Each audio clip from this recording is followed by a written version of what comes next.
সুপ্রিয় নবম দশম শ্রেণীর শিক্ষার্থী বন্ধুরা, আমরা আজকে তোমাদের সেট সম্পর্কিত একটি বিশেষ ক্লাস নিয়ে তোমাদের মাঝে উপস্থিত হয়েছে। আসলে মূলত ক্লাসটা হচ্ছে সেটের সূত্রগুলো ব্যবহার করে আমরা কিভাবে অঙ্কগুলোকে পর্যায়ক্রমে করতে পারি বা কিভাবে সহজে করা যায় সেই বিষয়গুলোর সাধারণ ধারণা দেওয়ার জন্য। কারণ তোমরা অঙ্ক করার সময় দেখা যায় অঙ্ক তোমাদের মতে অঙ্ক শেষ পর্যন্ত সব কিছু ঠিক আছে, তারপরেও অনেক সময় তোমরা মার্কস পাও না বা সারা মার্কস দিয়ে থাকে না, কেন দেয় না সেই বিষয়গুলো সাধারণ আলোচনা নিয়ে কিছু সাধারণ বৈশিষ্ট্যের উপরে ভিত্তি করে আজকের ক্লাস নিই। তাহলে দেখা যাক আজকের ক্লাস আমরা কোন বিষয়গুলো নিয়ে আসছি। মূলত যে বিষয়গুলো থাকছে সূত্রের সাহায্যে গাণিতিক সমস্যা সমাধানের উপায়, গাণিতিক সমস্যার সমাধানগুলো আমরা কিভাবে করবো সেট সম্পর্কিত সেই বিষয়গুলো। তাহলে আমরা একটু দেখি। দেখো এখানে তোমাদের বইয়ের ভিতরে দেখবে যে সেট সংক্রান্ত কতগুলো মান দেওয়া আছে, সার্বিক সেটের মান দেওয়া আছে, তার অধীনস্থ এ বি সি তিনটি উপসেটের মান দেওয়া আছে। আমরা সেই মানগুলোর উপর ভিত্তি করে সেটের সূত্রগুলো প্রয়োগ করে অঙ্কগুলোকে কিভাবে ধারাবাহিকভাবে করব সেই বিষয়গুলো আমাদের আজকের ক্লাসের আলোচ্য বিষয়। মূলত তোমরা প্রশ্নের ক্ষেত্রে দেখো অনেক সময় যে এখানে সার্বিক সেট ইউ এর মান ব্যবহার করছি, এখানে এস এর মান ব্যবহার করা হয়েছে, এখানে বি সেটের মান দেওয়া আছে, এখানে সি সেটের মান দেওয়া আছে। এই মানগুলো এখানে যে পদ্ধতিতে আমরা উপস্থাপন করছি মানগুলো সবই হচ্ছে তালিকা পদ্ধতিতে এখানে আমরা নিয়ে আসছি। কিন্তু তোমাদের প্রশ্নের ক্ষেত্রে অধিকাংশ ক্ষেত্রে দেখা যায় মানগুলো তালিকা পদ্ধতিতে থাকে না, মানগুলো থাকে সেটের গঠন পদ্ধতিতে। তবে এটুকু মনে রাখবে যে অঙ্ক করার সময় মানটিকে অবশ্যই প্রথমত তালিকা পদ্ধতিতে রূপান্তর করে নিয়ে তারপর অঙ্কে প্রবেশ করতে হবে। তাহলে আমাদের এখানে আমরা মানগুলো সরাসরি তালিকা পদ্ধতি দিয়েই অঙ্ক করার চেষ্টা করছি। রূপান্তরগুলো আমরা এর আগের ক্লাসে দেখাইছি, তোমরা ওখান থেকে দেখে নিতে পারো কিভাবে রূপান্তরগুলো করা হয় গঠন পদ্ধতি থেকে তালিকা পদ্ধতি থেকে। আমরা এখানে যে বিষয়ের অঙ্কগুলো নিয়ে আসছি দেখো, সাধারণত সংযোগ সেট এবং সেট সেট সম্পর্কিত এরকম অঙ্ক তোমাদের অনেক সময় থাকে, জ্ঞানমূলক অঙ্কে থাকে 2 মাসের জন্য। আর অনুধাবন বা প্রবেশ স্তরে দেখছো যে বাম পক্ষ ডান পক্ষ দিয়ে বাম সূত্রতা যাচাই এই ধরনের অঙ্ক দেখা যায়। আমাদের দ্বিতীয় অংশ আমরা বাচ্চেন বা সেটের অন্তর সম্পর্কিত কয়েকটা অঙ্ক নিয়ে আসছি এবং এর সাথে সম্পর্কিত থাকবে সংযোগ সেট বা সেট সেট। তারপর তৃতীয় ধাপে আমরা নিয়ে আসছি পূরক সেট সম্পর্কিত কয়েকটা অঙ্কের আলোচনা করবো বা দেখাবো এখান থেকে। এরপরে নিয়ে আসছি আমরা শক্তি সেট বা সেটের শক্তি সেট বা পাওয়ার সেট সম্পর্কিত অঙ্ক কিভাবে করা হয়। এরপরে দেখানো হয়েছে সর্বশেষে আমাদের কাটছু গুণজ বা ক্রস গুণ সম্পর্কিত অঙ্ক। তাহলে আমরা শুরু করি আমাদের অঙ্কের প্রথম গ্রুপটি। আমাদের এখানে যে মানগুলো দেওয়া আছে দেখো, ইউ এর মান দেওয়া আছে, এ এর মান দেওয়া আছে, বি এর মান দেওয়া আছে এবং সি এর মান দেওয়া আছে। প্রত্যেকটি মান তালিকা পদ্ধতিতে আছে। আমরা যে অঙ্কগুলো আগে দেখে আসছিলাম এখান থেকে আমরা প্রথম এবং দ্বিতীয় তোমরা খুব সহজেই পাবে, ইউনিয়ন সেট এবং ইন্টারসেকশন সেট। আমরা তৃতীয় অঙ্কটা দেখব। দেখো তৃতীয় অঙ্কটার ক্ষেত্রে যদি আমরা দেখি বলা হচ্ছে এ ইউনিয়ন বি এর whole intersection, A union B set তার ইন্টারসেকশন হবে সি সেট। এই জন্য আমাদের প্রথমত অঙ্কটা করার ক্ষেত্রে আমাদের এ ইউনিয়ন বি সেটটিকে আগে অবশ্যই বাহির করে নিতে হবে, তারপরে আমরা সি সেটের মান বসায় ফিনিশিং করবো। এই পদ্ধতি করতে আমরা পদ্ধতিটা একটু দেখাচ্ছি। দেখো প্রথমত আমরা এ ইউনিয়ন বি, এ সেটের মান আমাদের আছে 135 ইউনিয়ন, বি সেটের মান 246। আমরা জানি ইউনিয়ন সেট বা সংযোগ সেট তৈরি করার ক্ষেত্রে আমরা কমন এবং আনকমন সকল উপাদান নিয়ে গঠিত সেটকে বোঝাই।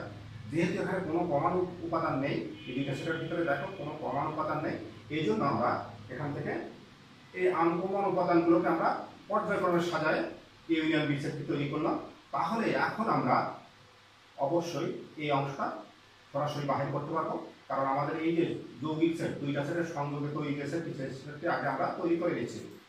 তাহলে এখন ইউনিয়ন বি এর হোল ইন্টারসেকশন সি। এইবার আমরা এখানে প্রথমত মান বসাবো এই যে ইউনিয়ন সেটটির মান, তারপরে বসাবো ইন্টারসেকশন, তারপরে বসাবো সি সেটের মান অর্থাৎ 3456। তাহলে আমাদের মানগুলো বসানো হয়ে গেল। আমরা জানি ছেদক সেট বা ইন্টারসেকশন সেট নির্ণয়ের ক্ষেত্রে ওই দুই সেটের শুধুমাত্র কমন উপাদানগুলো নিয়ে গঠিত সেট বোঝায়। এখানে আমরা দেখি কমন কোন উপাদানগুলো আছে। দেখো কমন যে উপাদানগুলো আছে 3 4 5 6, এখানেও 3 4 5 6 আছে এবং এটাও 3 4 5 6 আছে। তাহলে আমাদের এ ইউনিয়ন বি এর হোল ইন্টারসেকশন সি সেটটা মান আমরা পেয়ে গেলাম 3 4 5 6। অনেক সময় আমরা দেখছি পরীক্ষার খাতায় তোমরা এই অঙ্কটা করার জন্য এই পদ্ধতি অবলম্বন করো, এই ইকুয়াল টু সরাসরি দাও, কি করো একটা ফার্স্ট ব্র্যাকেট দাও, তারপরে এস এর মান লেখো 1 3 5 তারপর এখানে ইউনিয়ন সেটের মান লেখো 2 4 6 7 ক্লোজ করে আবার ফার্স্ট ব্র্যাকেট দাও, দিয়ে তারপরে ইন্টারসেকশন দিয়ে এই সি সেটের মান করো। অনেক সময় দেখা যাচ্ছে তোমরা কিছু কিছু ক্ষেত্রে মার্কস ছাড়া দিয়ে থাকে, কিন্তু আসলে এভাবে করবা না, করাটা ঠিক হবে না, নিয়মটা বিতর্কিত। আমরা এই নিয়মটা বর্জন করার চেষ্টা করব। এই নিয়মটা পরিহার করে আমরা সাধারণত যে পদ্ধতিটা দেখা যাচ্ছে এই পদ্ধতির অঙ্কগুলো করার চেষ্টা করব। তাহলে আমরা আমাদের পরবর্তী পাঠে চলে আসছি, যেটা ছিল আমাদের বাচ্চার সংক্রান্ত। দেখো বাচ্চার সংক্রান্ত এখানে আমরা দুইটা অঙ্ক দেখা হয়েছে। প্রথমটা দেখানো হয়েছে এ বাদ বি। এই এ বাদ বিটাকে এভাবেও দেখানো যায়, ইচ্ছা করলে অঙ্কটা একই অর্থ এ বিয়োগ বি এভাবেও থাকতে পারে, যেটাই থাকুক দুটো একই, এ বাদ বি যা অর্থটা এ বিয়োগ বিও সেই একই অর্থ বহন করে। আমরা বি নম্বর অঙ্কটা দেখছি, এ এবং বি সেটের ইউনিয়ন, তার থেকে বি এবং সি সেটের ইন্টারসেকশন সেটের বিয়োগ করতে হবে। আমরা দ্বিতীয় নম্বর অঙ্কটা করব। দেখো কিভাবে করছি, ঠিক আগের মতোই। আমরা প্রথমত যেহেতু এই বিয়োগ করার আগে আমাদের দেখো দুইটা একটা সংযোগ সেট থেকে আরেকটা ছেদক সেট বাদ দিতে হবে। তাহলে আমরা আগে এই সংযোগ সেটটা তৈরি করব এ এবং বি এর, তারপরে আমরা বি এবং সি এর ছেদক সেটটা তৈরি করে আমরা লাস্টে আমরা কাঙ্ক্ষিত অঙ্কের দিকে চলে যাব। তাহলে ইউনিয়ন বি এর সংযোগ সেট আমরা এর আগেও একবার করে আসছি, এই জন্য আমি দ্রুত দেখাচ্ছি। দেখো সংযোগ সেটটা তৈরি হয়ে গেল, সব ছিল আনকমন উপাদান, আনকমন উপাদানগুলোকে ধারাবাহিকভাবে সাজাই আমরা ইউনিয়ন বি সেটটা তৈরি করছি। এবার বি ইন্টারসেকশন সি সেট তৈরি করব। বি ইন্টারসেকশন সি, বি এর মান আমাদের 2 4 6, ইন্টারসেকশন সি এর মান হচ্ছে 3 4 5 6 7, 3 4 5 6 7 নিয়ে নিলাম। ইন্টারসেকশন সেট অর্থ কি তোমরা অবশ্যই জানো, শুধুমাত্র কমন উপাদান নিয়ে। তাহলে এখানে কমন উপাদান আছে 4 আর 6, তাহলে আমাদের সেট হবে 4 6। এবার আমরা এ ইউনিয়ন বি এর যে মান পাইছি 1 2 3 4 5 6 এর থেকে 4 6 এর বাদ দিলে যে সেট তৈরি হবে বিয়োগ সেট। তাহলে আমরা দেখো এখন আমরা ইউনিয়ন সেটের ইউনিয়ন বি এর মানটা নিয়ে নিলাম, বাদ দিলাম বিয়োগ 4 6। তাহলে অর্থাৎ 4 6 উপাদানটা এই সেটের ভিতরে থাকবে না, অর্থাৎ এই 4 6 বাদ দিয়ে এখান থেকে 4 6 বাদ দিয়ে, তাহলে এটা হচ্ছে আমাদের এ ইউনিয়ন বি বা বি ইন্টারসেকশন সি এর দ্বারা গঠিত সেটটি, অর্থাৎ 1 3 5 1 3 5 এটা হচ্ছে আমাদের কাঙ্ক্ষিত মান। এরপর আমরা তৃতীয় গ্রুপে চলে আসছি, যেখানে ছিল আমাদের পূরক সেট সংক্রান্ত।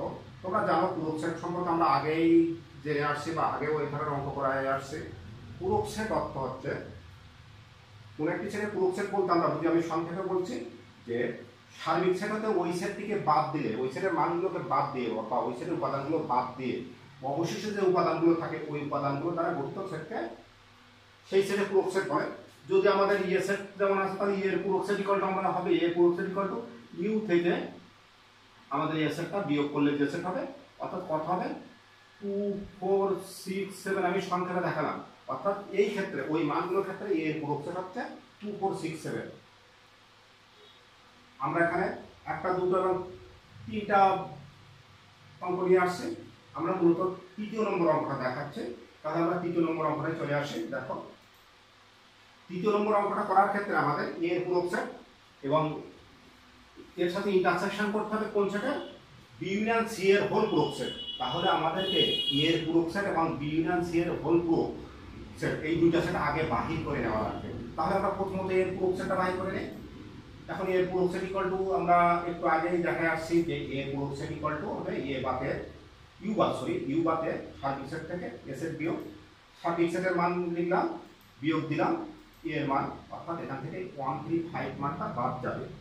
1 3 5 বাদ দিলে অবশিষ্ট কোন উপাদানগুলো থাকে, দেখো 1 3 5 চলে যাচ্ছে, তাহলে অবশিষ্ট থাকবে যে মানগুলো থাকবে আর এই 7 মানটা থাকবে। অর্থাৎ 3 4 6 এবং 7, এই 3 4 6 এবং 7 এই মানটিকে নিয়ে এই সাইডটি নিয়ে যে সেট করতে হবে, এই ক্ষেত্রে এর সেটের পূরক সেট সেটাই হবে, এই ক্ষেত্রে এর সেটের পূরক সেট হবে সেটাই, অর্থাৎ 2 4 6 7। তাহলে আমরা এর পূরক সেট পেয়ে গেলাম।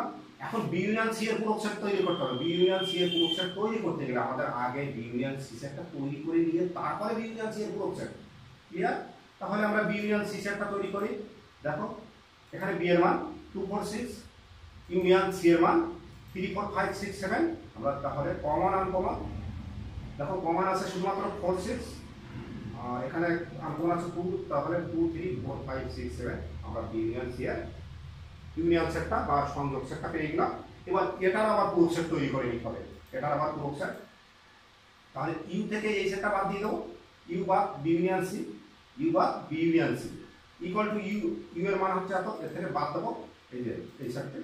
তাহলে দেখো ইউনিয়ন সেটের যে মানগুলো ছিল ওর থেকে যদি আমরা বি ইউনিয়ন সি এর মানটি বাদ দেই, মানগুলো বাদ দেই, তাহলে শুধুমাত্র আমাদের যে সেটটি তৈরি হবে সেটা হবে 1 দ্বারা, ঠিক আছে। তাহলে বি ইউনিয়ন সি এর পূরক সেট হচ্ছে 1।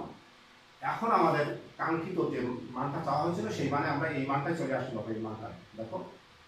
তাহলে আমরা মানটা এবার দেখি, দেখো এর পূরক set intersection B union C এর হোল পূরক সেট।